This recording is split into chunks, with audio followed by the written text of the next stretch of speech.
नमस्कार, बहस के नंबर 1 शो ताल ठोक में आपका स्वागत है। आपके साथ में हूं राम मोहन शर्मा और आज बात समान नागरिक संहिता यानी यूसीसी की।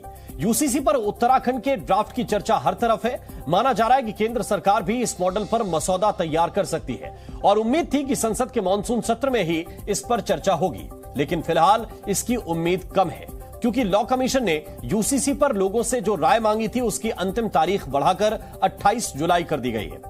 अब तक 60 लाख ईमेल और चिट्ठियां कमीशन को मिल चुकी हैं। इनमें तमाम मुस्लिम धर्म गुरुओं और संस्थाओं से लेकर ओवैसी की पार्टी AIMIM ने भी अपनी राय भेजी है। तो एक तरफ सरकार कह रही है कि जब हक समान है तो फिर समान कानून से क्यों परेशान है, वहीं दूसरी तरफ कई मुस्लिम धर्म गुरु, मुस्लिम संस्थाओं के नुमाइंदों से लेकर AIMIM के मुखिया बैरिस्टर असदुद्दीन ओवैसी कह रहे हैं कि अगर यूसीसी आएगा तो इस्लाम और मुसलमान दोनों खतरे में पड़ जाएंगे। ओवैसी के आरोप इससे भी कहीं आगे के हैं। असदुद्दीन ओवैसी का तो यह भी आरोप है कि सरकार अपनी नाकामी छुपाने और चुनाव जीतने के लिए यूसीसी जैसे हथकंडों का इस्तेमाल कर रही है। खास बात यह है कि यूसीसी पर देश के राजनीतिक दल दो हिस्सों में बटे हुए दिख रहे हैं। एक तो वो दल हैं जिनमें समाजवादी पार्टी से लेकर आरजेडी है और दूसरी तरफ जिनमें बीजेपी से लेकर दोनों शिवसेना, एलजेपी और शिरोमणि अकाली दल जैसे दल हैं। तो वहीं कांग्रेस जैसे बड़े विरोधी दल अपना रुख अभी तय नहीं कर पा रहे हैं। कुल मिलाकर माहौल ऐसा बनाया जा रहा है कि यूसीसी आएगा तो देश में मुस्लिमों की स्थिति खराब हो जाएगी। तो क्या वाकई कुछ ऐसा होने की आशंका है या फिर जानबूझकर यूसीसी पर भ्रम की स्थिति बनाई जा रही है और ड्राफ्ट के सामने आने से पहले ही आखिर विरोधी अपने अपने हिसाब से आशंका क्यों जाहिर कर रहे हैं?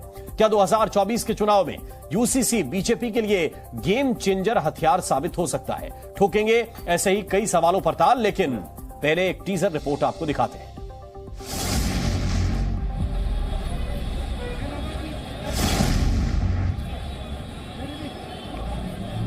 आप मुझे बताइए, एक घर में परिवार के एक सदस्य के लिए एक कानून हो, परिवार के दूसरे सदस्य के लिए दूसरा कानून हो, तो क्या वो घर चल पाएगा क्या? निशाना तो प्रधानमंत्री का, बीजेपी आरएसएस का तो मुसलमान है। जब आरएसएस पिछले 50-60 साल से ये बात कह रही है, जनसंघ भी कहती रही, अब बीजेपी कह रही है हमेशा,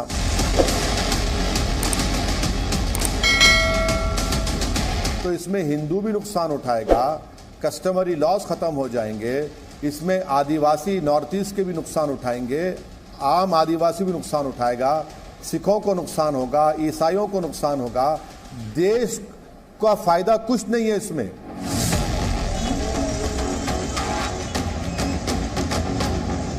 यही बात यूसीसी के प्रधानमंत्री मध्य प्रदेश के आदिवासी लोगों के दरमियान में खड़े होकर कह दे, यही बात प्रधानमंत्री छत्तीसगढ़ में जाकर आदिवासियों के इलाके में खड़े होकर कहिए कि मैं यहां पर यूसीसी को लाऊंगा। देख लीजिए रिएक्शन क्या होगा। बुनियादी बात यह है कि भारत को आप होमोजेनियस कंट्री नहीं बना सकते। भारत एक मोज़ाइक की तरह है। भारत की ताकत, उसकी खूबसूरती, उसका प्लुरलिज्म है। जहां कहीं भी हिंदू कस्टम आता आपने एग्जम्पशन दे दिया, जहां कहीं भी हिंदू रीति रिवाज आ रही आपने एग्जम्पशन दे दिया, और मैं कह रहा हूं कि भाई मेरे कुरान में लिखा है तो आप बोलते नहीं, इसको हम नहीं मानेंगे। यूसीसी के बारे में जनता में भ्रम फैलाया जा रहा है। तो कांवड़ यात्रा एक ऐसा वो था कि जिसमें लाखों लोगों से मुलाकात होती है। 4 करोड़ लोग चलते हैं, उनमें से बहुत से लोगों से मुलाकात पिछले 3 दिनों में हुई है। तो जहां किसी के मन में कोई डाउट है उसको दूर करने का प्रयास किया। आप बीजेपी के इस प्रोपेगेंडे का शिकार मत हो जाइए कि सिर्फ मुसलमानों को सबक सिखाया जाएगा, ये सबको तकलीफ में ला लेगा।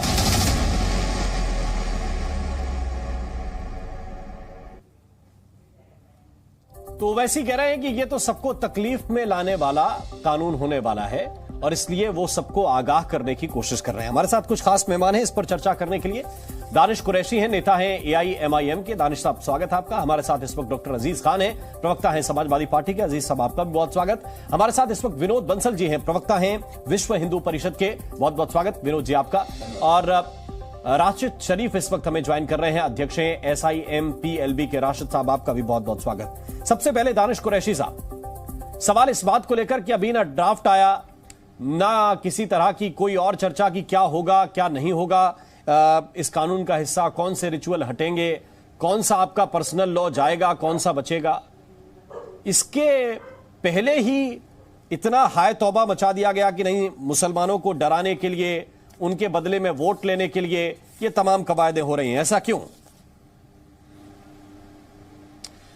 दरअसल बात बिल्कुल सच कहा आपने कि सवाल तो यही है ना। आपने ये पूछा कि कौन सा रिचुअल जाएगा, कौन सा रह जाएगा, कौन सा नहीं रहेगा। तो अब मुझे ये बता दीजिए कि बाकी सारे रिलीजियस के जो कस्टमरी लॉ हैं उसमें आप कोई वो नहीं करना चाहते, लेकिन बाकी दूसरे रिलीजियस के मामले हैं उसमें आप कहीं ना कहीं एक तरीके से वातावरण बनाया जा रहा है कि भाई उनको रिलीफ मिल जाएगा, इनको रिलीफ मिल जाएगा। तो ये जो वो करने की कोशिश है, तो दरअसल सारा मामला तो आपको एक ही तरफ मुसलमानों के इर्द गिर्द दिखाई देता है, बिल्कुल साफ तौर पे नजर आ रहा है। तो क्या दिखाई देता? आपने क्या देखा, मुझे जरा समझाएंगे? नहीं, देखिए मैं आपको बताऊं, जैसा कि मैं आपको बताऊं कि अभी साउथ के अंदर में जो चीजें निकल के आ रही थी कि भाई वहां के जो कस्टमरीज लॉ हैं, नॉर्थ ईस्ट की अगर जो बात है तो वहां के जो कस्टमरीज लॉज हैं, अगर सिख समाज की बात आए तो उनके जो कस्टमरी लॉज हैं, गोवा की अगर बात की जाए तो वहां के जो कस्टमरी लॉज हैं, तो बाकी सारी चीजें नहीं है, सिर्फ 3-4 चीजों पे जो अभी तक मतलब उसी चीजों को फोकस करने की पूरी पॉलिसी बनाई जा रही है कि भाई यहाँ शादी का तरीका ये है, इतने सारे लोग इतने लोगों से शादी कर सकते हैं, उतने एक लोग। तो ये जो पूरा घुमाने की जो पूरी तरीका है UCC के नाम पे, इससे प्रॉब्लम है और वो रहेगा। नहीं, लेकिन दानिश कुरैशी, मैं अभी फिर ये कह रहा हूं कि अभी तो कुछ आया ही नहीं। अभी तो केवल ये बताया जा रहा है कि लॉ कमीशन के पास ईमेल पर ईमेल धड़ाधड़ गिरे जा रहे हैं। उसमें एक चिट्ठी बैरिस्टर असदुद्दीन ओवैसी की भी पहुंची 28 पेज की, और ऐसे तमाम सुझाव उनके पास आ रहे हैं। वो सबका सुझाव लेके, पहले आप लोगों की आपत्ति ये थी कि देखिए केंद्र सरकार किसी का सुझाव नहीं लेती, कृषि के कानून बना दिए। अब वो अगर सबके सुझाव ले रहे हैं लॉ कमीशन के द्वारा, तब भी आपको आपत्ति है कि ये क्यों माहौल बना रहे हैं? भाई आपसे पूछेंगे, सबकी राय आएगी, फिर मसौदा बनेगा। यही तो लोकतांत्रिक तरीका है। तो वही तो मैं आपको कह रहा हूं ना कि लोकतांत्रिक तरीके की जो बात है, तो हमारे जो रिचुअल्स हैं, आप रिलीजियसली जो पूरे मामले हैं, देखिए आप एक बात समझ लीजिए कि रिलीजियस जो पूरा मामला है वो हर एक व्यक्ति का पर्सनल मामला है। आपका भी होगा, मेरा भी है, जो भी है। उसमें अगर इंटरवेंशन करने की बात करेंगे तो आप अगर UCC के ग्राउंड पे उसमें इंटरवेंशन करने की बात करेंगे तो हम उन कस्टम्स को कैसे बर्दाश्त करेंगे? बताइए आप। जी विनोद बंसल आपको रिस्पॉन्ड कर रहे हैं। विनोद बंसल जी, देखिए राम जी, मैं समझ में नहीं आता एक्चुअली ये UCC के नाम पर जो भ्रम फैलाया जा रहा है, जिस तरह से दुष्प्रचार किया जा रहा है, जिस तरह से अलगाववादी अड्डे चलाए जा रहे हैं, एजेंडा चलाया जा रहा है, उसको लेकर के बड़ा ताज्जुब होता है मुझे। भाई जो बच्चा जन्मा नहीं, उसके पीछे आप खंजर लेकर के उसकी भ्रूण हत्या ऐसे करना चाह रहे हो जैसे कि सरतन से जुदा की गैंग भारत में घूमी थी। ये नहीं चलेगा भारत के अंदर। देखिए कानून का, मैं तो कहता हूं इनको सबको अप्रिशिएट करना चाहिए। प्रधानमंत्री मोदी ने शायद देश के अंदर पहला एक कानून ऐसा बन रहा है जिस पर कि विधि आयोग ने प्रॉपर, और बाकी किसी का कुछ नहीं चलेगा। जी, देश में कानून चलेगा और किसी का कुछ नहीं चलेगा। बंसल साहब, नहीं एक करके मैं इसीलिए कह रहा हूं। देखिए मैं ये कहना चाहता हूं राम जी, देखिए इनकी समस्या हो सकती है, मेरी भी कुछ समस्या हो सकती है, इसीलिए तो विधि आयोग ने कहा भाई अपनी अपनी समस्याएं बता दो, अपने अपने सुझाव बता दो। लेकिन ये सुझाव देने की बजाय अपना एजेंडा बता रहे हैं। इनको लोगों को, अपने जो कम्युनिटी के लोगों, उनको भड़काने, अलगाववादी सोच जबरदस्ती ठूंसने का काम कर रहे हैं। आप मुझे बताइए, अगर इनकी मन में कोई चोर नहीं है तो आखिरकार all India Muslim personal law board ने वो QR कोड जारी क्यों किया? और QR कोड के माध्यम से आप स्कैन करिए, QR कोड को स्कैन करते के साथ ही आप सीधा अपने मेल बॉक्स के ड्राफ्ट मेल में पहुंच जाएंगे। और आप ताज्जुब होगा आपको उस देख करके कि मेरी मेल बॉक्स को अपने आप स्कैन करते कैसे खुल गया, और उसके अंदर सारे विधि आयोग के और बाकी सब ईमेल आईडी आ गए, और उनका जो टाइप किया हुआ एजेंडा आ गया उसमें। आप कह रहे हैं वो कह रहा है all India Muslim personal board का, आप उसको सेंड करिए और सीधा विधि आयोग को पहुंच जाएगा। अरे भाई विधि आयोग ने मेरे सुझाव मांगे हैं, कोई all India Muslim personal board का सुझाव नहीं मांगे। एक बात। दूसरी बात, ये जो तथाकथित बैरिस्टर साहब हैं, मैं कहता हूं बैरिस्टर साहब हैं, लेकिन बैरिस्टर साहब क्यों ये खौफ फैला रहे हैं मुस्लिम कम्युनिटी के बीच में? बार बार ये कह रहे हैं कि ऐसा हो जाएगा, मुसलमानों के साथ ऐसा हो जाएगा, दूसरी तरफ कह रहे हैं कि उसका हिंदू का क्या होगा, जैन का क्या होगा, आदिवासी क्या होगा। अरे इन सब चीजों की चिंता करने के बजाय आप लेटर लिखिए। मतलब और आप मुझे बताइए कि मोदी जी की तरह उनकी डिग्री फर्जी समझते हैं क्या? अरे भाई नहीं, मोदी जी जैसी डिग्री नहीं है, मेरी बात को पूरी होने दीजिए। मोदी जी जैसी डिग्री नहीं है उनकी। एक बात समझ लीजिए, अरे मत बिगड़ाओ यार, मोदी इतना कुछ कर रहा है, उनकी आपकी डिग्री क्या काम आ रही है? मुझे बताइए, बैरिस्टर की डिग्री आ जाइए, ये जो खतरनाक बैरिस्टर है, ये बैरिस्टर नहीं है, बैरिस्टर के नाम पर धब्बा है जो कानून की धज्जियां उड़ा रहे हैं। आप मुझे बताइए, ऐसे नहीं होगा, ऐसे नहीं होगा, मैं छोड़ दूंगा। अगर ये परिभाषा का मैं कहता हूं देखिए बिलबिला जाते हैं जब इनके नहीं तो ये भाषा में बात नहीं होगी ना, सच्चाई को साफ बताओ। आप बताइए, आपके पास फर्जी डिग्री है, मोदी जी की तरह तो बताइए। लग जाते हैं, ठीक है। मैं कहता हूं ये बैरिस्टर साहब नहीं तो आप कुछ भी आर्टिकल 44 को तो इन्होंने साइड में लगा दिया, संविधान सभा की डिबेट को साइड में लगा दिया। बाबा साहब भीमराव अम्बेडकर की बात करेंगे, लेकिन उनका काम नहीं करेंगे। बाबा साहब भीमराव अम्बेडकर का सपना था, उनके पास डिग्री है, समान नागरिक संहिता लागू होनी चाहिए। अरे जो अधिकार मेरी बेटी को है, दानिश कुरैशी की बेटी को क्यों नहीं होना चाहिए बताओ ना?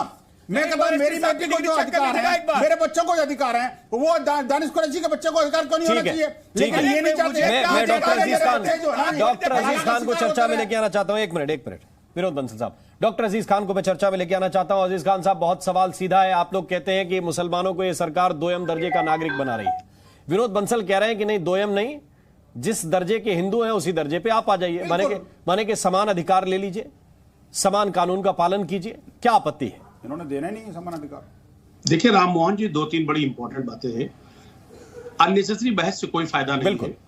आप यूसीसी की बात कर रहे हैं, आप यूनिफॉर्मिटी की बात कर रहे हैं कि सबका जो कानून होगा वो यूनिफॉर्म होगा, यानी सबका एक जैसा होगा। वही तो बात हो रही है। लेकिन एक चीज आप देख रहे हैं, अगर आप संविधान को देखें तो संविधान में कहा गया ये directive principle of state policy है, ये स्टेट पॉलिसी है।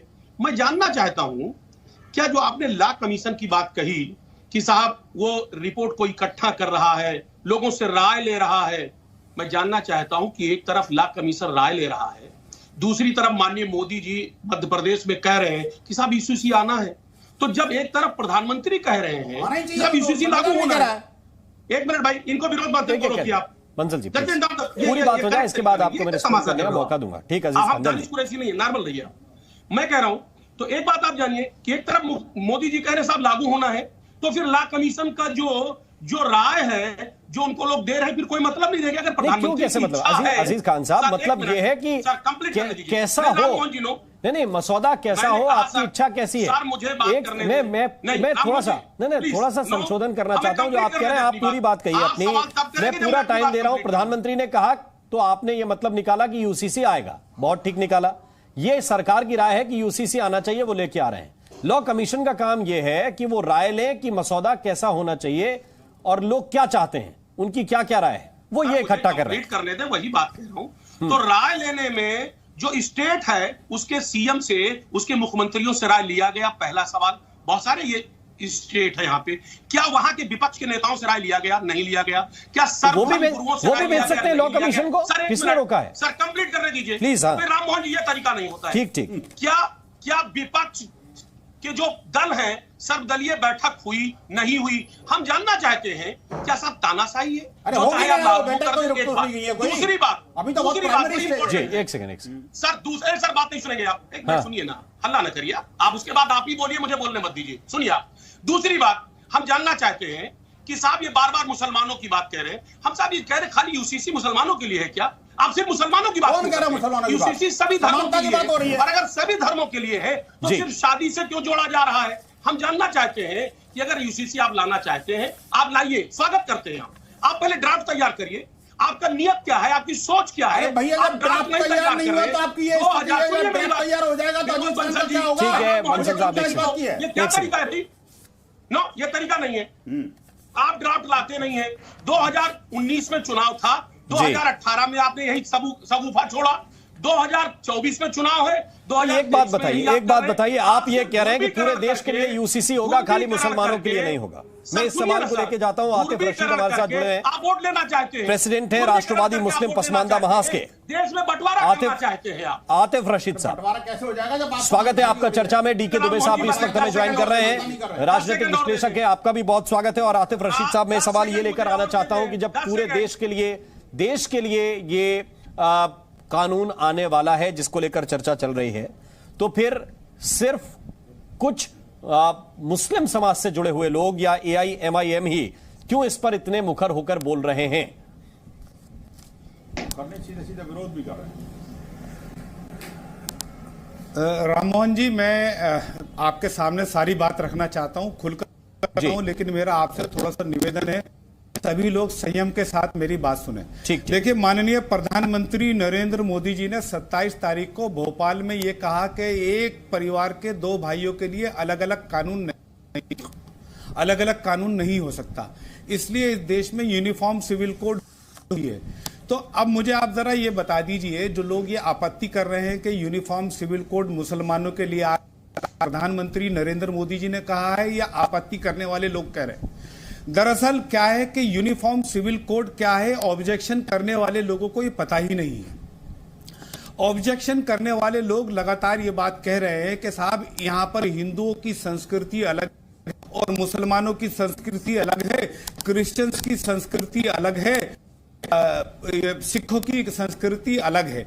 तो उनको दरअसल ये पता नहीं है कि ये it is just a uniform civil code, it is not uniform cultural code. ऐसे ही बहुत सारे लोग इस तरीके के भी सवाल कर रहे हैं कि भाई मुसलमानों का, सिखों का, क्रिश्चियनों का, हिंदुओं का, इनकी जो पूजा पद्धति है वो अलग अलग है। उनको फिर ये समझना चाहिए, ये यूनिफॉर्म सिविल कोड है, ये यूनिफॉर्म रिलीजियस कोड नहीं है।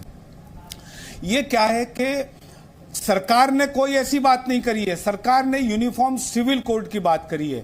मैं समझता हूं आपके चैनल के माध्यम से और जितने भी इस देश की संस्थाएं बैठी हैं, आप देखिए, एक मुसलमानों की एक तंजीम ने बाकायदा चिट्ठी लिखी कि हम किसी भी कीमत पे अपनी शरीयत में दखलंदाजी बर्दाश्त नहीं करेंगे। बिल्कुल मत कीजिए, आपसे किसने? आप आगे लिख रहे हैं कि हमारी पूजा पद्धति अलग है, हिंदुओं की पूजा पद्धति अलग है। उनको पता है ये यूनिफॉर्म सिविल कोड है, it is not uniform religious code. जिसको नमाज पढ़नी है वो नमाज पढ़े, जिसको पूजा करनी है वो पूजा करे, जिसको गुरुद्वारे जाना है गुरुद्वारे जाए। ये तो देखिए, छोटे से 4-5 मुद्दे हैं। ये 4-5 मुद्दे क्या हैं? 4 शादियां, हलाला, 3 तलाक, बराबर। ये आप इसको मुसलमानों से काहे के लिए जोड़ रहे हैं? ये तो हिंदुस्तान की हर बेटी को 4 शादी से छुटकारा मिल जाए कि उसका पति आतिफ रशीद कह रहे हैं ये बेटियों के लिए है, लेकिन राशिद शरीफ इतनी आपत्ति क्यों? मैं आ रहा हूं अजीज खान, आपके पास लौट के आ रहा हूं। काउंटर करने का नहीं सर, मुझे मौका दें काउंटर करने का, आतिफ जी के काउंटर करने का प्लीज। राम जी राशिद भाई भी सक्षम है मेरे ख्याल से, राशिद शरीफ कर रहे हैं इस पे काउंटर। उसके बाद आप बात करें। अरे उन्होंने समाजवादी पार्टी के लिए कुछ खास नहीं बोला है। राशिद जी को कर लेने दें, फिर आपके पास आ जाऊंगा जी। नहीं, अभी जो बता रहे थे साहब उनके यूनिफॉर्म सिविल कोड से मुसलमानों के लिए नहीं है, फिर बात कर रहे हैं मुसलमानों की। शादी है, सलाला है, इस तरीके के ये जो 4-5 पॉइंट है, पहले आप फैसलो जरा ड्राफ्ट आने दीजिए, कोई जल्दबाजी मत करिए, पहले ड्राफ्ट आने दीजिए। आज जो बात हो रही है, बीजेपी को मुसलमान शक की नजर से देखता है, बीजेपी को मुसलमान हमेशा मुसलमानों के खिलाफ देखता है। ये इस वजह से आज फिक्र हो रही, इस वजह से आज एक मिनट सुनिए, जरा एक मिनट सुनिए यार, पहले सुनिए, पहले ये जो मुद्दे जो हमारे टीवी पे बैठ के इनका डर बीजेपी से, ये वही कहानी है जो टाइम पर हुई थी राममोहन जी। तलाक के मुद्दे एक इक्वल। अरे सुनिए सर, सुनिए, पहले आप लोग ड्राफ्ट आने दीजिए, जल्दबाजी किस बात की है? तो मैं कह रहा हूं जल्दबाजी क्यों कर रहे हैं आप लोग? ड्राफ्ट आने दो। ड्राफ्ट में क्या है? ड्राफ्ट के बाद ड्राफ्ट क्या है? अभी बंसल जी बोल रहे थे, बड़ी उनकी बहुत जल्दबाजी है उनको मुसलमानों के खिलाफ बोलने की ना, बड़ी जल्दबाजी। एक शब्द बोला हो मैंने मुसलमानों के खिलाफ, तो मैं चैलेंज करता हूं आपको के बारे में सोचो। मुझे मुसलमानों के खिलाफ बोलने की क्या जरूरत है? मुसलमान के खिलाफ बोल रहा है यार। मैं कहता हूं मुसलमान के खिलाफ बोल रहा है तो इसको बोलने की जरूरत है। आप अपनी बेटियों के खिलाफ बोल रहे हो, आप अपनी महिलाओं के खिलाफ बोल रहे हो, आप महिलाओं को इज्जत नहीं देना चाहते, आप बच्चों को अधिकार नहीं देना चाहते। तो मुझे बताइए भाई करके सर प्लीज, विरोध कौन किसका कर रहा है, मेरी समझ नहीं आ रहा। कभी हिंदुओं के बारे में नहीं बोलते। अरे भाई आपको भी इफेक्ट होने वाला है 100%, आपको भी इसमें इफेक्ट, हर एक को इफेक्ट होने वाला। पहले लीजिए आप कैसे इफेक्ट हुआ बताओ तो, सबर करो। अरे एक कोई प्रोविजन बताइए जो आपको बताओ कि यूनिफॉर्म सिविल कोड के इस प्रोविजन से ये इफेक्ट होगा, अभी ये अटैक होगा, ये चीजें छिन जाएंगी। अरे कौन है भाई, मैं चैलेंज करता हूं, कौन बोलने वाले हमारे बंसल के बारे में, सारे पैनलिस्ट को कोई एक तो बता दे। कौन होते मेरी जान बोलने वाले बंसल जी, बताओ ना कौन होते हमारे अरे बंसल कुछ के तो बारे में बताओ, बोलने क्या वाले? क्या हमारे विरोध का एजेंडा है आपका? 29 सिर्फ विरोध आपका भाजपा से है। अरे भाजपा का विरोध करते रहो, कैसा रहना, यूनिफॉर्म सिविल कोड का दो मालूम है, समर्थन न करो तो मालूम है। आप अपने बारे में सोचो, आप अपने बारे में सोचो यार, आप अपने बारे में सोचो। हमारे बारे में तो सोचिए, हमारे तो राष्ट्र धर्म सर्वोपरि है, हम कह रहे हैं राष्ट्र सर्वोपरि है। आप बताइए आपके लिए राष्ट्र सर्वोपरि है या इस्लाम सर्वोपरि है? सोच के इसी से पता लग जाएगा। अभी आप बात करते हैं, अरे बताओ ना, मुसलमान आप मुझे बताइए सर, आपके लिए राष्ट्र सर्वोपरि है मुझे डीके दुबे या इस्लाम सर्वोपरि है? ऐसा बोल दिए डायरेक्टर, ऐसा तो अरे भाई समझदार आदमी है, पढ़ा लिखा आदमी है, कोई जाहिल नहीं है। वो जब सोच बताओ ना, अगर समझदारी है तो कन्नी क्यों काट रहे हो बातों से? समझो, अगर आपके पास सत्य है तो आपके छुपाने बारे की में, कोशिश क्यों कर रहे हो? के बारे में बोल रहे हो। बताइए बैरिस्टर साहब को अभी खाका नहीं है, किसके बारे में अभी सरकार को बोलिए खाका नहीं है, तब उसके बाद विरोध करें। विरोध समर्थन आप क्यों आपको जारी कर रहे हो? अब मैं डीके दुबे साहब को डीके दुबे साहब को मैं इन कराना चाहता हूँ, प्लीज देखना चाहिए कि आदमी क्या बोल रहा है। ये नहीं देखना कि वो मुसलमान है, ये नहीं देखना कि वो टोपी पहने वाला है, शेरवानी पहने वाला है। ठीक है, वो सबके बारे में बात कर रहा है। डीके दुबे साहब, फिर आप कहते हो गलाला की बात क्यों करते हो? एक सेकंड, विनोद बंसल जी, राशिद शरीफ, डीके दुबे साहब को मैं इन कराना चाहता हूं। दुबे साहब, सीधा सवाल यह है कि बैरिस्टर असदुद्दीन ओवैसी ये कह रहे हैं कि देखिए आर्टिकल 44 में तो जो लिखा वो ठीक है, वो कह रहे हैं, लेकिन इसके आगे हमारे जो दूसरे संवैधानिक अधिकार हैं उनमें दखल देने की कोशिश यूनिफॉर्म सिविल कोड के जरिए की जाएगी। वो कह रहे हैं कि आर्टिकल 29 का उल्लंघन हो जाएगा।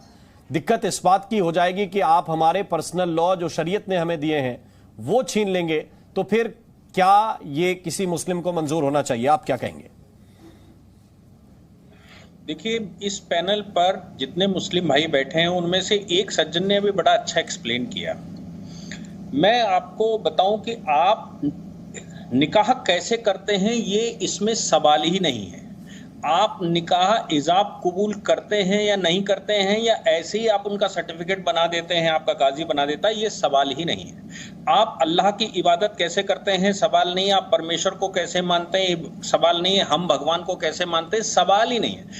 आपकी जो प्रैक्टिस है वो आप अपनी करिए। So this is not the uniform practice law. सवाल ये है कि whenever there will be an dispute, जब भी उनके बीच में डिस्प्यूट होगा, जब किसी को ग्रीवांस होगी, तो सॉल्यूशन क्या है? क्या सॉल्यूशन यूनिफॉर्म होना चाहिए? कानून तब आता है जिस समय दो लोगों के अधिकारों के बीच में झगड़ा होता है जी। अब इनके यहाँ, किसी के यहाँ भी, मेरे घर में मेरी और पत्नी का नहीं बने और हम कोर्ट में ना जाना चाहें, तो किसने कहा है? कानून रखा है, लेकिन किसने कहा है उसको जाना है? कौन उसको जबरदस्ती इंप्लीमेंट करवाने वाला है? भाई, आपके घर की प्रैक्टिस, आपकी रिलीजियस प्रैक्टिस, आपकी कल्चरल प्रैक्टिस का सवाल ही नहीं है। लेकिन जब एक पुरुष एक महिला के अधिकारों में इक्वलिटी नहीं होगी और ग्रीवांस मांगने जाती है और ये कहती है सरकार, आप सरकार हैं, मेरे साथ अत्याचार हुआ है, मुझे रेमेडी दीजिए, तो फिर आप बताओ रेमेडी आपके पास कहां है? तो रेमेडी तो कानून सरकार को बनाना पड़ेगा, क्योंकि इक्वलिटी बिफोर लॉ कॉन्स्टिट्यूशन में ही दे रखा है। बाकी आप क्या करते हैं, आपका काजी क्या करता है, आपका मुल्ला क्या करता है, आपकी नमाज कैसे होती है, आपकी अजान कैसे होती है, क्या सवाल है इसमें? So religious right, religious practice is the different thing. This is the question of law. ये कानून का सवाल है कि मेरे साथ इंजस्टिस होती तो मैं कहां जाऊं? ठीक है, डॉक्टर अजीज खान को मैं एक्सप्लेन कराना चाहता हूं। जी जी, अजीज खान साहब, सवाल इस बात को लेकर वो कह रहे हैं कि जो पीड़ित है उसके पास ये अधिकार होना चाहिए कि वो अदालत में अपनी बात रख दे और उसको लेकर कोई उसके पास नियम कायदा होना चाहिए। देखिए राममोहन जी, यही मैं कह रहा हूं, डीके दुबे जी आज बहुत शानदार बात कर रहे हैं, ये बिल्कुल ठीक बात कर रहे हैं, मैं इनसे इत्तेफाक रखता हूं। देखिए, यूनिफॉर्मिटी होनी चाहिए। आप कह रहे हैं यूनिफॉर्मिटी लाऊंगा, लेकिन आप लाएंगे कैसे?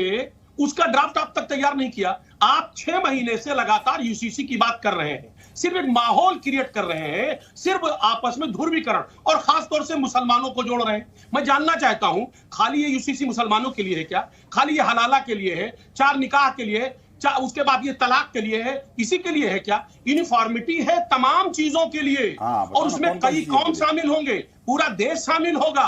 हम जानना चाहते हैं उसके लिए, उस यूनिफॉर्मिटी के लिए आप कौन सा कानून लाना चाहते हैं? पहले आप उसका ड्राफ्ट तैयार करिए। आपके पास ड्राफ्ट नहीं है तो फिर आपका ऑब्जेक्शन क्या है? फिर ड्राफ्ट नहीं है तो खान साहब, जो ड्राफ्ट नहीं है तो आपका ऑब्जेक्शन क्या है? फिर मेरी समझ नहीं आया। लगता है अजीज खान राम जी का कनेक्शन थोड़ा सा टूटा। हाँ विनोद, राम जी मैं ये कहना चाहता हूं, देखिए मुझे समझ में नहीं आ रहा कि ये पैनलिस्ट क्या चाहते हैं आखिरकार। ये कहते हैं ड्राफ्ट है नहीं, सरकार से कह रहा है ड्राफ्ट लाओ, और ड्राफ्ट अगर ले आते तो कहते हैं कि आपने पूछा नहीं, किसी से बताया नहीं। आखिरकार लॉ कमीशन ने पहली बार, मैं कहता हूं, इतनी बड़ी एक मुहिम ली है, जो कि देश के स्वाधीनता के बाद में बहुत रेयर केसेस में ऐसा हुआ है जहां आपके लॉ कमीशन ने एक ब्रॉडर पर्सपेक्टिव में सरकार ने लॉ कमीशन को आगे करके और उनसे व्यू पॉइंट दिए हों। अभी तो व्यू पॉइंट ले रहे हैं ना जी कि समान नागरिक संहिता लाना चाहते हैं। आप बताइए कैसी होनी चाहिए, कैसा नहीं होना चाहिए, इसमें क्या प्रोविजन होने चाहिए, क्या नहीं होना चाहिए। लेकिन अचानक वो इंग्लैंड से आए हुए बैरिस्टर साहब जो है ना जी, कानून की सारी की धज्जियां उड़ा करके और वो संविधान को फेस फाड़ करके और एक संविधान के अनुच्छेद 44 को साइड में करके अब वो जिहादी एजेंडा चला रहे हैं। सिर्फ मुसलमानों का ही नहीं, बल्कि वो कहते हैं जैन समाज का क्या होगा, और आदिवासी का क्या होगा, और फलाने का क्या होगा, फलाने का। अरे भाई सारी चीजों की चिंता नहीं करना, आपने तो ड्राफ्ट भेज दिया, बस ठीक है। तो ये जहर घोलने का काम कौन कर रहा है?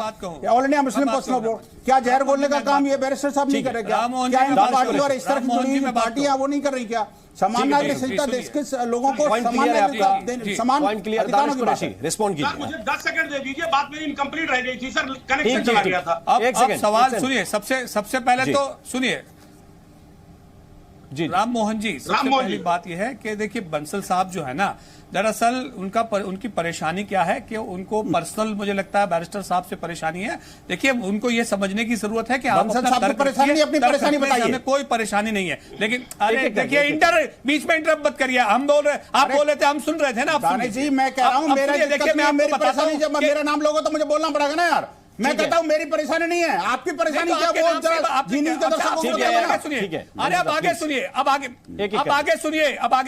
आगे सुनिए। देखिए मैं आपको बताता हूं कि यूसीसी की आपकी बात कर रहे हैं। अभी को पैनलिस्ट जो थे वो पसमानदा के ऊपर बात कर रहे थे। मैं खुद भी पसमानदा कम्युनिटी से बिलोंग करता हूं, दानिश कुरैशी कम्युनिटी से बिलोंग करता हूं। 1950 से लेकर मेरा हक वायलेट कर दिया गया, कॉन्स्टिट्यूशनल राइट। नेहरू की सरकार से लेकर मोदी जी की सरकार ने आज तक, अभी तक भी वो पसमानदा की बातें करते हैं, लेकिन पसमानदा को हक हुकूक नहीं मिला। उनका पॉलिटिकल, सुनिए क्या, कौन सा हक? अरे आर्टिकल, अरे जो हमारा रिलीजियस राइट है, कॉन्स्टिट्यूशनल राइट, जो क्या कहते हैं इसको, नहीं मैं बताऊं सॉरी, क्या कह रहे हैं आप?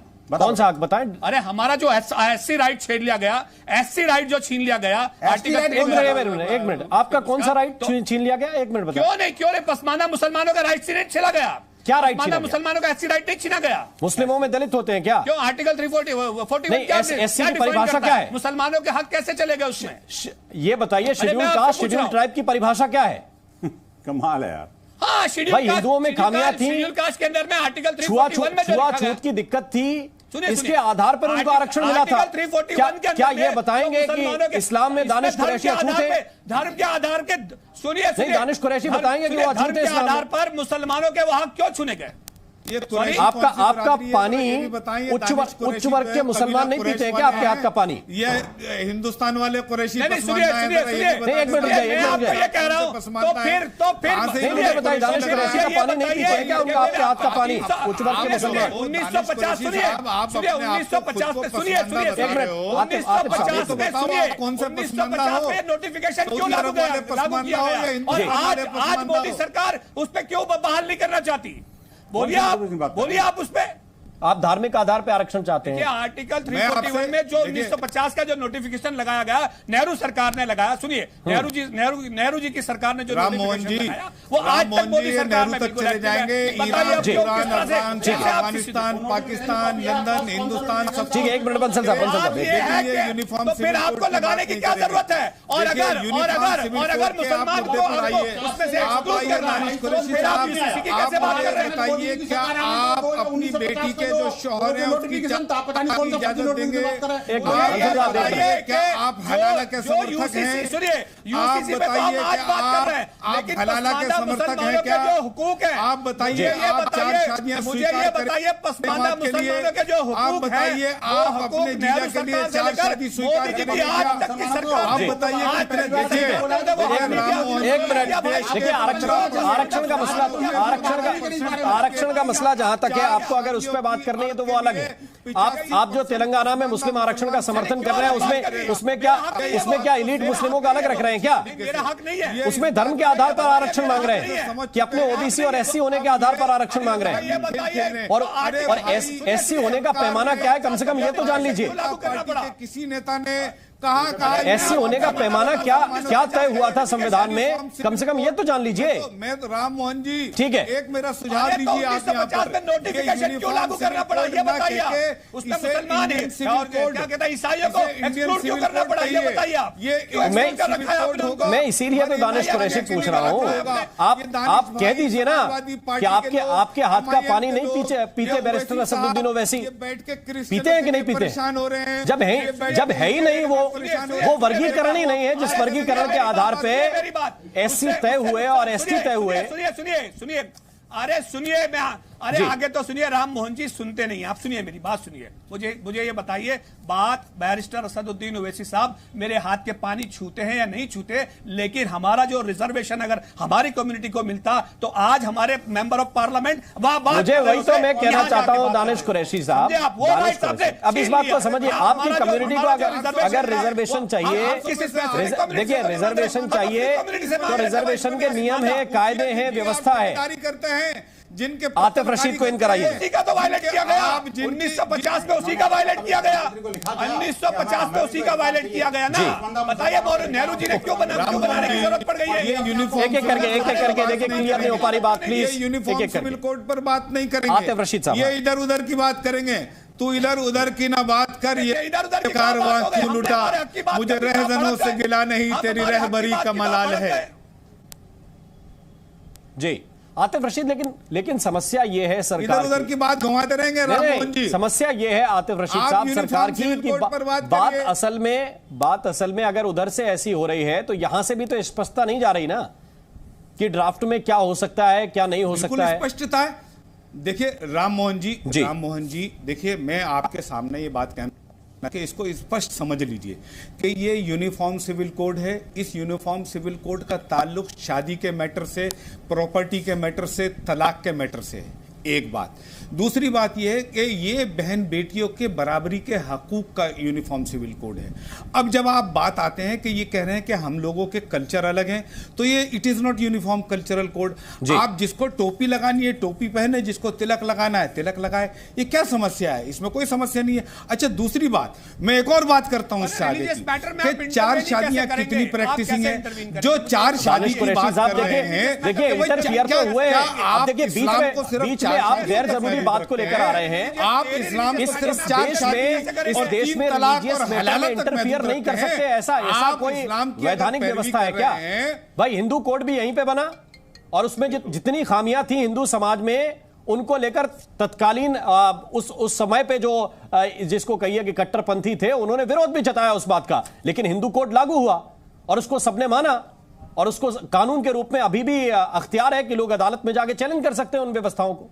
और आज भी हिंदू समाज से कभी इसका विरोध नहीं कर रहा। हम कह रहे हैं कि वो जो यूनिफॉर्म सिविल कोड लेके आएंगे वो हिंदू समाज में भी अप्लाई होगा, बिल्कुल इसमें क्या होगा, लेकिन हमने विरोध नहीं किया। तो जो सामाजिक रूप से आपको कानूनी अधिकार मिलने चाहिए। सिखों की प्रॉब्लम की बात कर रहे हैं, अरे भाई सिखों की प्रॉब्लम सिख करेंगे, आदिवासियों की प्रॉब्लम की बात आदिवासी करेंगे, आप अपनी बात करिए। डॉक्टर अजीज खान इस पर रिस्पॉन्ड करना चाहते हैं। अजीज खान साहब बोलिए। रिफॉर्म्स की बात करिए, क्या दिक्कत है आपको इसमें, क्या प्रॉब्लम है? अरे कुरैशी साहब स्क्रीन लेके नहीं देख पा रहे हैं फिर भी। अजीज खान साहब रिस्पॉन्ड करेंगे पे न जाके लॉ कमीशन ठीक एक मिनट मांग रहा है। रशीद साहब, आप लॉ कमीशन रशीद साहब प्लीज, तो दे नहीं रहे। आपकी बात आ गई है, डॉक्टर अजीज खान को बोलने दीजिए प्लीज। खान साहब। सर देखिए राम मोहन जी, मुझे 2-3 बातें रखनी है, प्लीज सुन लीजिए गंभीरता से। हाँ सुनाइए। देखिए अभी आतिफ साहब को मैं सुन रहा था, ये कह रहे साहब हलाला की बात होगी, 4 शादी की बात होगी, 3 तलाक की बात होगी। मैं देखना चाह रहा हूं यहाँ 4-5 मुसलमान बैठे हैं, इसमें कितने लोगों ने 4 शादी कर रखी है? पहला सवाल। कितने लोगों ने तलाक दिया है? देखिए आप अननेसेसरी बहस कर रहे हैं हलाला तलाक शादी। मैं बताना चाहता हूं, देखिए 2018 में भी लॉ कमीशन पर इसी तरीके से कहा गया था कि साहब रिपोर्ट लाइए, सबमिट करिए। 2019 में चुनाव था, क्या कहा लॉ कमीशन ने? अभी लागू करने की जरूरत नहीं है। अब 24 में चुनाव आ गया साहब, 23 में यही हो गया, फिर वही रिपोर्ट। हम जानना चाहते हैं अगर आप वाकई में गंभीर हैं और चाहते हैं कि इस मुल्क में यूनिफॉर्मिटी हो तो आप साहब ड्राफ्ट तैयार करिए, राय मशवरा लीजिए, स्टेट से राय मशवरा। अच्छा डॉक्टर अजीज खान, बस विनोद बंसल आपको रिस्पॉन्ड करना चाहते हैं, लेकिन एक बात डॉक्टर अजीज खान आपका पॉइंट क्लियर है, मशवरा ही तो मांग रहा है। तरीके से रहिए आतिफ साहब, तरीके से। पहली बार आए हो डिबेट में, क्या सुनिए पहले पूरी बात। तमीज नहीं है कैसे बात किया जाता है। आराम से, आराम से। पहले आप ड्राफ्ट लाइए जी, उसके बाद तय करिए कि क्या करना है, मास्टर हैं क्या? क्लास में बैठे हैं क्या? आप क्लास में बैठे हैं क्या जी साहब? पढ़ाने बैठे हैं क्या? टीचर समझे हैं, जो बोलेंगे वो सुनते रहेंगे आपका? आप पहली बार आए हैं क्या? ये मास्टर यहाँ मत करिए आप, मास्टर करिएगा कहीं पर। आपसे ज्यादा रिस्पॉन्ड करना चाहते हैं, लेकिन एक चीज मैं कहना चाहता हूँ अजीज खान के कमेंट पर, ठीक है? तो बहुत बड़े एम्बेसडर हो गए, ब्रांड एम्बेसडर हो गए क्या? आतिफ साहब, क्या समझ रहे हैं? अजीज साहब आपस में मत उलझिए, इंटरप्ट करते हो, आपस में मत उलझिए, आपस में मत उलझिए। अगर कोई व्यक्ति चोरी नहीं करता, भूल रहे हैं सरकार चोरी पे सख्त कानून बना दे, लिमिट में तो उसको क्या तकलीफ है भाई? आप लिमिट पर बात कीजिए। अगर कोई व्यक्ति अपराध करना नहीं चाहता, सरकार अपराध पे कानून बना दे, उसको क्या तकलीफ है भाई? आप कह रहे हैं कि हम ज्यादा शादी नहीं करते, आप ये नहीं कहते कि ज्यादा बच्चे पैदा नहीं करते, तो तकलीफ खाली इधर ही क्यों हो रही है? आपका नाम लिया जाए। कह रहे हैं कि 3 मुसलमान बैठे हैं और तीनों की 4 शादी नहीं है, तो आखिरकार एक कानून क्यों? अगर भाई जब आप मेरा 4 शादी करता ही नहीं, तो 4 शादी के कानून के डर क्यों? अगर उसको कोई पेरेंट प्रोविजन बन जाए तो आपको डर किस बात का भाई? मैं कहता हूं जब आप कह रहे हो हम हलाला करते ही नहीं है, तो हलाला का डर क्यों? अब आप कहते हैं हम 3 तलाक करते ही नहीं है, तो आपको डर किस बात का? मैं कहता हूं अगर महिलाओं को अधिकार देने की बात आ रही है और आप कहते हैं कि महिलाओं को समान अधिकार देते हैं, तो फिर यूसीसी का विरोध क्यों? भाई समानता की जब बात आती है तो जो असमानता फैलाने वाले लोग हैं, जो विभेद फैलाने वाले लोग हैं, जो अतिवाद और आतंकवाद को प्रोत्साहित करने वाले लोग हैं, उनकी बिलबिलाहट सामने नजर आती है। मुझे समझ में नहीं आता कि समाजवादी पार्टी अपना फंड कभी क्लियर कर रही है। आप बताइए ना, ड्राफ्ट की जब बात कर रहे हैं, ड्राफ्ट की जो बात कर रहे हैं, मैं कहता हूँ सरकार को लिखिए ना। आपने क्या प्रधानमंत्री को पत्र लिखा समाजवादी पार्टी ने, क्या साहब आप ड्राफ्ट लाइए, या आपने कोई ड्राफ्ट बना के दिया प्रधानमंत्री को जो विधि आयोग पूछ रहा है? ये नहीं बोलेंगे, नहीं भेजेंगे। लेकिन मैं कहना चाहता हूं आखिरकार ये विरोध किस बात का? मुझे एक तो लॉजिक उत्तर दे रहे हैं, हम इस वजह से विरोध कर रहे हैं। वो दे रहे हैं, लॉजिक दे रहे हैं। अजीज खान बोलिए। देखिए मैंने कहा राम मोहन जी, एक बात है बहुत स्पष्ट है कि यूसीसी आप लाना चाहते हैं या नहीं लाना चाहते, ये सवाल नहीं है। और यूसीसी से सिर्फ मुसलमानों को मना जोड़ा जाए, मेरा मानना है यूसीसी सभी के लिए है। आप मुसलमानों को क्यों टारगेट कर रहे हैं? वो तो हमारा मकसद है यूसीसी लाइए, उसमें नॉर्थ साउथ ईस्ट वेस्ट सब शामिल होगा और सबसे राय लीजिए, उसके बाद कानून बनाइए। आप हलाला 4 शादी निकाह किसी को सिर्फ क्यों ले रहे हैं? यूसीसी में 4 बातें होंगी केवल? क्या यूसीसी में केवल 4 बातें होंगी और चीजें नहीं होंगी? इसमें क्या होंगी? सारी चीजें। आप आर्थिक आधार पे क्यों नहीं ला रहे हैं यूसीसी? आप सामाजिक आधार पे यूसीसी क्यों नहीं ला रहे हैं? आप लाइए बेशक, लेकिन आप ड्राफ्ट तैयार करिए, आपकी मंशा क्लियर हो, क्योंकि आपकी नियत ठीक नहीं है। क्योंकि आप हमेशा चाहते हैं इस मुल्क में ध्रुवीकरण हो, आपस में बंटवारा हो, भाई को भाई से जुदा कर दो, पड़ोसी को पड़ोसी से जुदा कर दो। मैं एक बात बड़ी महत्वपूर्ण, इन्होंने कहा कि जब इलेक्शन आते हैं तो इस बात का डिस्कशन होता है। मैं कहता हूँ जब राम जन्मभूमि की बात आ रही थी, यही कांग्रेस और यही समाजवादी पार्टी सुप्रीम कोर्ट में जाकर कह रहे थे सुनवाई की जरूरत क्या है? इलेक्शन प्रभावित होंगे। अरे भाई इलेक्शन आते रहेंगे, कहते रहेंगे, लेकिन ड्राफ्ट आया नहीं है, आप पहले बोलना शुरू कर दिए कि ये मुसलमानों का विरोधी है। अरे ड्राफ्ट आने दीजिए, उसके बाद बात करिएगा। आप लोगों ने इसे मुद्दा बनाया है, आप लोग इसको कह रहे हैं चिल्ला चिल्ला करके ये मुस्लिम विरोधी है, मुस्लिम विरोधी है। बताइए कहां पर सरकार ने कहा है, सरकार के कौन से नुमाइंदे ने कहा है, बताइए। लॉ कमीशन से अगर आपसे सुझाव मांग लिए तो मुस्लिम विरोधी, सुझाव ना मांगे, बिना सुझाव के अगर ये लॉ कमीशन कोई ड्राफ्ट तैयार कर दे तो मुस्लिम विरोधी। अरे ना निगले बनती ना उगलते बनती, चाहते क्या हो आखिर? अजीज खान साहब, सर अब सुन लीजिए गंभीरता से। डिबेट की शुरुआत से ही अभी यही राशिद साहब बार बार कह रहे साहब हलाला, 4 शादी 3 तलाक का मसला बहुत विचित्र है, ये हल होगा। आप एक बात आप खुद बताइए, आपने पूरे डिबेट में सिर्फ 4 मुद्दों को रखा है। मैं कहना चाहता हूं इसका मतलब आपकी नीयत खराब है, आपकी सोच कहीं ना कहीं दूषित मानसिकता है, कहीं ना कहीं आप यूनिफॉर्मिटी नहीं लाना चाहते, आप किसी पर्टिकुलर कौम को टारगेट करना चाहते हैं। ये हलाला की बात कर रहे हैं,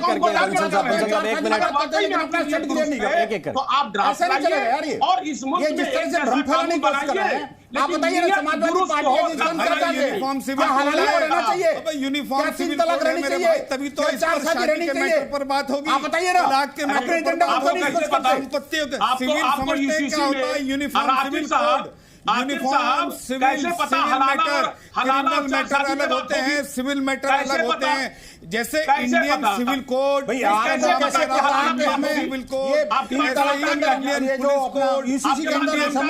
कोड, ये तो अलग अलग है। Indian civil code. मैं डीके दुबे साहब को कहना चाहता हूँ, एक मिनट, आपके पास ड्राफ्ट आ गया क्या? 4 शादी और हलाला सिविल मैटर, ठीक है, दोनों तरफ से दिक्कत यही सारी चीजें तो आएंगी, इतना तो समझना चाहिए आपको। ठीक है, थोड़ा सा पढ़ा लिखे लोग आतिफ जी, तलाक के कानून बन चुका है, पहले से चल पड़े हैं। अब वही मुद्दा रह गया। ठीक है, डीके दुबे को इन कराना चाहता हूँ। एक सेकेंड, बस मैं डीके दुबे साहब को इन कराना चाहता हूँ। और उसमें हिंदू मुसलमान सब सफर रहे। ठीक है, डीके दुबे जी, डीके दुबे साहब, अजीज खान साहब कह रहे हैं कि जानबूझकर स्पेसिफिक 4 बातें बताई जा रही हैं। क्या इतना छोटा होगा यूनिफॉर्म सिविल कोड कि उसमें केवल ये 4 छोटी छोटी बातें आएंगी, इसके बाद कुछ नहीं आएगा? डीके दुबे साहब, देखिए होता क्या है कि एक मेंटल सिचुएशन है कि भाई इक्वलिटी अगर आएगी तो सबसे ज्यादा अनइक्वल कहां पर है। जहां पर सबसे ज्यादा अनइक्वल होगा वो सबसे पहले चिल्लाएगा, क्योंकि वो इक्वलिटी की तरफ जब जाने की बात आएगी तो वो कहेगा सबसे पहले फंसेंगे हम भैया। तो चोर की दाढ़ी में तिनका, बोले फंसेगा कौन इसमें? तो बोले फंसेंगे हम, जो हम इस्तेमाल कर रहे हैं, इसलिए हमको विरोध है और कोई बात नहीं है। जब उसमें कोई रिलीजियस बात कही ही नहीं गई है, नॉन रिलीजियस कोड आना है, तो रिलीजियस थॉट क्यों आ रहा है? आतिफ साहब साफ साफ कह रहे हैं कि भाई ये यूनिफॉर्म कल्चरल कोड नहीं है, ये यूनिफॉर्म रिलीजियस कोड नहीं है, ये यूनिफॉर्म सिविल कोड है। जिसको हलाला करवाना है वो करवाए, किसी को समस्या नहीं, लेकिन जिसको नहीं करवाना उसकी रेमेडी क्या है? जिसको 4 निकाह करना है वो कर रहा है, जिसको दूसरा निकाह पर समस्या है पहली बीबी को, वो कहां जाए? ये तो बताओ। वो तो जाएगी कोर्ट, वो तो सरकार से कहेगी आप हमें इंसाफ दीजिए। मेरी right to life and personal liberty है, मेरी लाइफ का क्या? मेरी लाइफ तो फंस गई। तो उस समय आप जब तक कोई उसको रेमेडी नहीं देंगे तब तक कैसे सोल्यूशन निकलेगा? तो आप जो लोग विरोध कर रहे हैं उनका मानना सिर्फ एक बात है कि साहब हमें रेमेडी देनी ही नहीं है, हमारा जैसा चल रहा है वैसा ही चलना चाहिए, इक्वलिटी देनी ही नहीं है। जब हमें इक्वलिटी देनी ही नहीं है तो इक्वलिटी की बात क्यों करनी? विरोध शुरू से कर दो तो इक्वलिटी नहीं आएगी, क्योंकि हमारे साथ समस्या है और बाकी इक्वलिटी समहाउ 19-20 इक्वलिटी है और वो मेन स्ट्रीम में चल रहा है, हम नहीं चल रहे हैं, इसलिए साहब हमारे ऊपर बात करेगी, हमारे ऊपर समस्या आएगी, इसलिए हम करना। क्या ये इक्वलिटी नहीं देने की मानसिकता है जो कह रहे हैं डीके दुबे जी?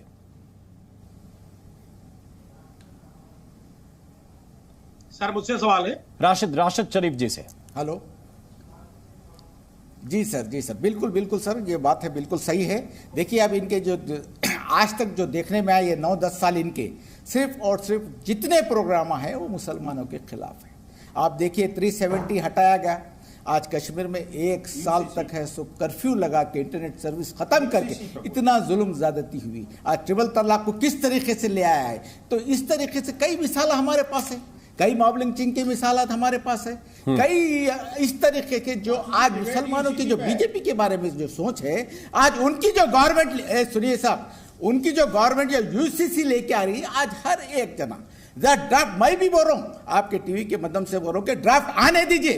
देखिए मुसलमानों को परेशान होने की जरूरत नहीं है, ड्राफ्ट आने दो, मुसलमानों को परेशान होने की जरूरत नहीं है। अजीज खान साहब को बोलिए आने दीजिए, पहले आने दीजिए। आज बंसल साहब से पूछना चाहता हूं, बंसल साहब से पूछना चाहता हूं, क्या शरिया में ये मदाखिलत है?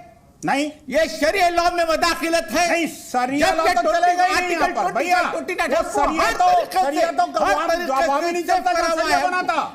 अरे आपसे शरिया में क्या मदाखिलत है? अगर है तो मुसलमान आप बताइए ना, शरिया लॉ कैसे आगे अगर या तो भारतीय लॉ चलेगा, भारत का संविधान चलेगा। आर्टिकल 44 कहता है कि सरकारें सबके लिए समान कानून बनाएंगी। वो कोई इसी के हुआ कानून से कानून या कोई बढ़िया कानून नहीं चाहिए। मेरे को जो ये सारी बढ़िया की बात नहीं है, बात एक कानून की है, उत्तम कानून की है, भारतीय कानून की है। अब देश उस तरफ बढ़ता है, एक निशान, एक विधान, मजहब के बारे में, मेरे शरीय के बारे में अगर कानून उसके खिलाफ लाने की कोशिश करेंगे, बेटियों, देश की बेटियों को क्षमता का अधिकार नहीं दे सकते हम। मदाखिलत देश के बेटों को, देश के बच्चों को प्रॉपर्टी राइट से वंचित करने वाले लोगों को डिटेक्ट करेंगे। हमारी खुरान है, हमारे कानून है, की पूरी मानसिकता है कि हम बेटियों के दोहन नहीं करने देंगे। उनको जिस तरह से तलाक के नाम पर तलाक बोल दिया और उनको मक्खी की तरफ फेंक दिया, ये नहीं चलने वाला। इसलिए गिड़गिड़ाहट आपको समझ में आ रही है। अरे इंतजार करो, जब आप कह रहे हैं इंतजार करना है तो करिए आप, बारे में सोचो, लेकिन अखलाक के बारे में सोचो, देश के अंदर अलगाववाद नहीं चलेगा।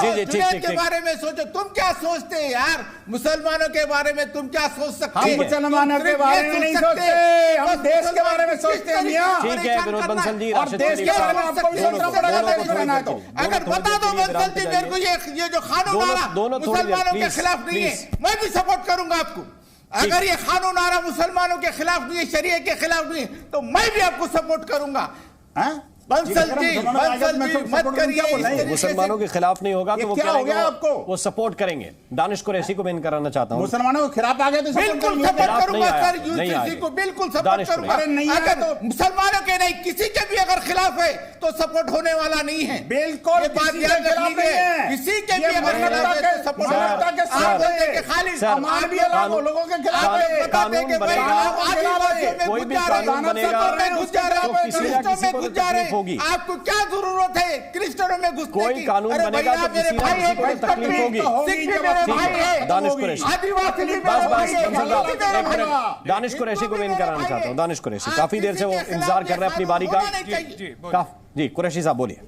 जी देखिए, मैं आपको बताऊं, ये तो बात हो गई यूसीसी की कि यूसीसी के लिए ड्राफ्ट आने वाला है और उसके लिए मोदी जी का जो वो है बनाने की मंशा वो है। मैं गुजरात में रहता हूं और मैं गुजरात में हमारे यहाँ एक कानून है कि अगर मैं मुसलमान हूं तो मैं अगर आपका नाम राम मोहन है तो मैं आपका घर नहीं खरीद सकता। ये कानून है यहाँ पर। अगर आप मेरा घर खरीदना चाहें तो मैं घर नहीं खरीद सकता। मुझे बताइए ये कहाँ इक्वालिटी है? यहाँ है इक्वालिटी। और मैं बिल्कुल दावे के साथ कह रहा हूँ कि गुजरात सरकार का ये कानून, गुजरात सरकार का कानून है। बताइए कहाँ है समानता, कहाँ है समानता? सुनिए, रुक देखिए, बीच में मत बोलिए। राम मोहन जी से कहिए बीच में ना बोलिए, इनके साथ फिर इस तरह बात नहीं होगी। देखिए दूसरे नंबर की बात मैं आपको बताऊं, देखिए सुनिए दूसरे नंबर की मैं आपको एक बात बताऊं। अभी बंसल साहब कह रहे थे कि एक देश एक विधान, ये सारी चीजें बात कर रहे थे। हमारे देश में अलग अलग कानून है, ठीक है। मैं आपको अगर इसकी बात की जाए, गौ माता की बात की जाए, तो आप देखिए हमारे लिए कई स्टेट में ऐसा है कि जहां उस पर कोई पाबंदी नहीं है, और गुजरात जैसे स्टेट है वहां 10 साल तक की सजा है। ये डिफरेंसेस नहीं है। बताइए आप, तो सवाल ये है कि हम कैसे लाएंगे इक्वालिटी? दानिश कुरैशी बोलिए। नहीं होनी चाहिए, बिल्कुल नहीं आ पाएगी। अरे नहीं, बिल्कुल होनी चाहिए। मैं पक्ष में हूं, लेकिन सुनिए बंसल साहब, सुनिए। आप किरण रिजिजू जी से तो पूछिए, आप गोवा में आपकी सरकार है, उनसे तो पूछिए, पूछ के तो बताइए एक बार। हम तो हैं तैयार, आ जाइए। आप बोलिए, मैं तो क्यों जरूरत नहीं है? यही तो बात है, क्यों पूछेंगे नहीं आप? संपूर्ण यही देश में दिक्कत है। बंदी होना चाहिए, तो देखिए, संपूर्ण देश में धर्मांतरण बंदी होना चाहिए, संपूर्ण देश में एक कानून होना चाहिए, सिविल कानून होना चाहिए, संपूर्ण देश में एक कानून चाहिए। जब आप आईपीसी और सीआरपीसी, सुनिए, जब आईपीसी और सीआरपीसी बराबर नहीं कर पा रहे, सुनिए, जब आईपीसी और सीआरपीसी बराबर नहीं कर पा रहे, तो यूसीसी की कौन से मुझसे बात कर रहे हैं बंसल साहब? नहीं तो क्या आईपीसी सीआरपीसी में क्या बराबरी होनी है, बताना जरा। आईपीसी सीआरपीसी में कौन सी बराबरी होनी है? देखिए, हमारे गुजरात के अंदर में, सुनिए, हमारे यहाँ गुजरात के अंदर में गौ रक्षा के कानून पे 10 साल की सजा है, ठीक है, और दूसरे स्टेट है वहां फ्री है, वहां तो जीएसटी पे कर रहे हैं वो, तो ये अनइक्वालिटी नहीं है, ये सेम तो कानून है। बताइए आप, पूरे देश में कानून नहीं है ये? क्या बोल जाते हैं, समझ रहा है, नेशनल चैनल पे बैठे कोई टुच्चे मुच्चे चैनल नहीं है यार, कैसी बात कर रहे हो? सुनिए, अपना नहीं तो जी न्यूज का तो ध्यान रखो यार। गोवा की बात कर रहा हूं, चैनल ने आपको बुलाया है, जानवर की बात करने भाग नहीं सकते आपके, कैसी बात कर रहे हो? वो जीएसटी पे कर रहे हैं यार, कैसी बात कर रहे हैं? मंत्री हैं, वो स्टेटमेंट देते हैं, वो जो स्टेटमेंट देते हैं, ये क्या चीज है बताइए आप?